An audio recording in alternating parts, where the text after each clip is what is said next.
Hello, how's everybody doing out there, YouTube people? My name is Carl. I figured I'd drop this video real quick because there's been a couple of things that have going on the last few days, and I figured I'd get my voice out there a little bit. Today's topics here on my first ever episode will be voting primaries. I'm going to do my college football Final Four, and then maybe get to Urban Meyer. I'm going to see how that plays out tomorrow. I'll get into that briefly here in a second, and then the Redskins signed Adrian Peterson to a 1-year, $2 million deal yesterday. So I figured I'd get a couple of those topics out of the way this week. I didn't want to put everything into the show next week, so I'm kind of doing a little bit one here, and then I'll probably do a part 2 of episode 1 where I talk about the NFL, my playoff picks, and my week 1 predictions. So with that going, I will bring up my first topic, which would be Washington Redskins signing Adrian Peterson to a 1-year deal. Now, Darius Geis went down with a torn ACL in week 1, so there is a need for the running back at the position for Washington, and they have Alex Smith now at quarterback. With the wide receivers that they got, I have no idea who they have at wide receiver. I know they have Jordan Reed and Vernon Davis at tight end, and Alex Smith likes to utilize his tight ends pretty well. So, the need for Adrian Peterson at running back gives you, I'm going to give you two pros and 2 cons to that. I'm going to let you guys decide whether or not this is a good pickup or not. A pro would be he is an established running back. He's going to be a future Hall of Famer. He's the active NFL rushing yard leader. I think he's 4th or 5th all time in rushing yards. He won't hit number 1 because he's been out of football with injuries and barely getting any playing time last year with his stint with the New Orleans Saints and the Arizona Cardinals. Another one, he provides that veteran leadership that you need in the locker room, not just with the running back position, but everywhere on the field, on the offensive side of the ball. Now, the cons would be, like I said, he has been hurt the last couple of seasons, being on the shelf for a torn ACL, couple of knee injuries. I don't know last year. I know he got hurt last year. So another con would be early on in his career he was a fumbler. Now he's not. I mean, he probably got that established, but in the older age, who knows what could happen with the Washington Redskins. I personally think this is a desperate move by the Washington Redskins to get an established back, maybe teach some of the younger guys how to play at the running back position. Do I think he's the starter? I think you have to start him in week 1 when Washington plays whoever they play.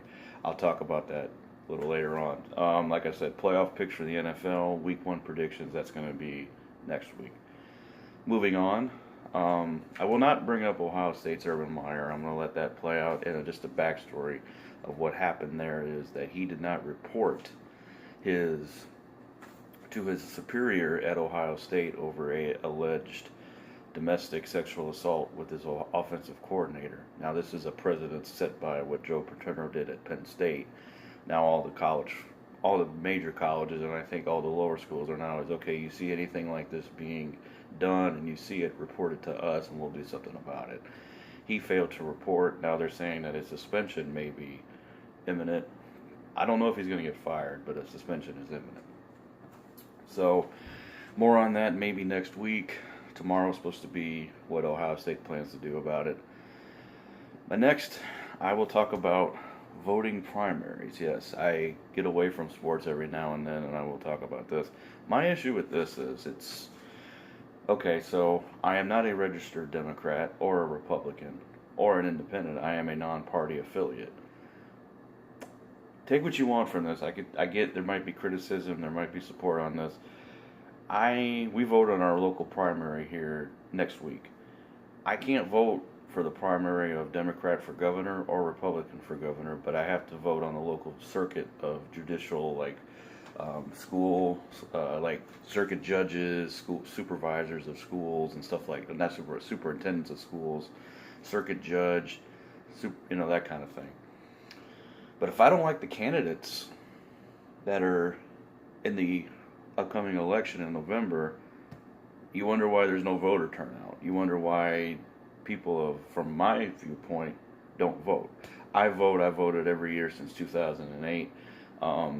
Most recently, I started voting for governor here in the local areas too. I didn't want to just do it every 4 years. I wanted my say out there.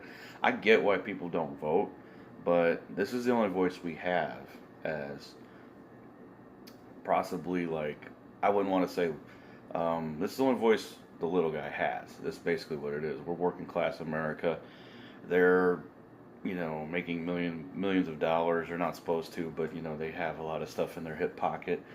This is the only voice we have to really kind of just go out there and be like, okay, well, this is some bullshit going on in Washington or in your state capital. This is what we want done about it. So that's the way I see it. My thing is that if I don't like what governor, I'll write my name in. It's a vote.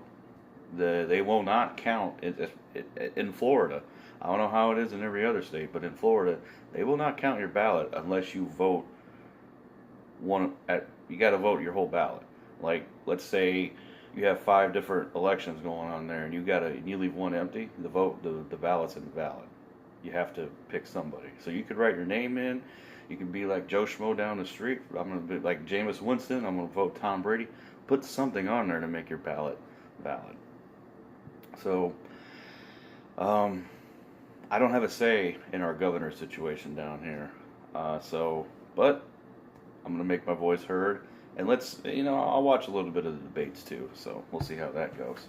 Going out there right now, I did not vote for Donald Trump. I won't say who I voted for, and people know who I voted for, but I will not vote Donald Trump.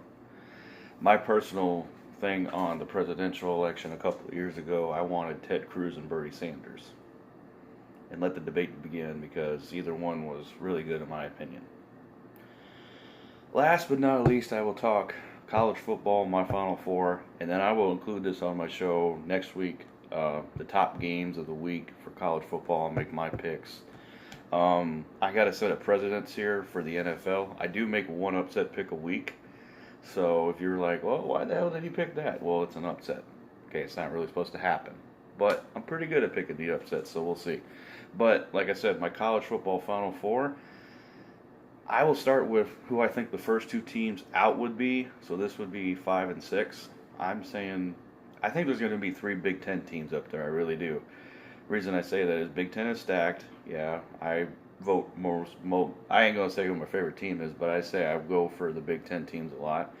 But I also like SEC and ACC to be up there, and I also picked a Big 12 team up there. I didn't pick anybody in the Pac-12 this year because I just didn't see where they could be up there. The only one that I may have thought been up there was USC, but Josh Darnold is in the NFL, or Sam Darnold is in the NFL now. Sorry. So, said. All right, we got a little freeze there. Sorry about that. With that being said, I am taking I say the first 2 teams out would be Penn State and Michigan. So they're not in the Final Four. Number 1 seed's probably going to be Alabama. I say number 2 is going to be the Miami Hurricanes. Number 3 is Wisconsin, and I take number 4 Oklahoma. Those are my Final Four for this year. Alabama, you got a lot of improvement. You don't really have much improvement over the other teams in this conference. Now, I do like Georgia possibly getting up there, but there's a quarterback battle. Tennessee, we don't know. Florida, Dan Mullen's the new head coach. They have to rebuild back up again. Mississippi State, new head coach. Some other teams, Kentucky's on the rise, I think. I just don't think they're quite there yet. Somebody's got to take down Alabama in this conference. And somebody's got to beat them twice in order to keep them out of the Final Four. I just don't see it. Miami, well, when you look at Clemson, I think they took a step back. I think they're going to contend for the ACC championship, but I think Miami's ready to win now. Florida State, we'll see. But I have a lot of question marks elsewhere. I just don't see anybody else in that Big Ten or ACC really contending with those 3 teams. Wisconsin, like I said, Big Ten is stacked. Wisconsin is a really great team, I think. Great running the ball, great defensively. They got a good quarterback. Penn State, Michigan are going to be right there. I also thought about Ohio State being up there, but I don't know what's going on with this head coach situation. So I think that's really going to be a big question mark. Also, you look at Iowa, Michigan State, Northwestern, and all these other teams. Big Ten, I think, has got it the most complete conference heading into this season. Now, can they establish that? We'll see. And now with Oklahoma, the last four. So I say Oklahoma because I like Lincoln Riley as head coach. Yeah, they lost Baker Mayfield, but I think a lot of the core players for Oklahoma are coming back. Defensively, they were really good.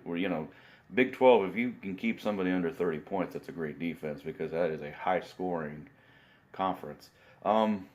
Another team I thought could be up there out of the Big 12 and maybe West Virginia, Kansas State, but like I said, I thought Oklahoma was a good choice here. So Final Four again: Alabama, Miami, Wisconsin, Oklahoma here on August 21st of 2018. That's my Final Four going into the college football playoff. Stay tuned for part 2 next week where I make playoff picks for the NFL, Week 1 predictions. Now anything big that happens in not just sports, but in the news, I'll post a video. But if not, I will be back on here next Tuesday with those. So I will see you guys then. Thank you, YouTube, and you have a great day.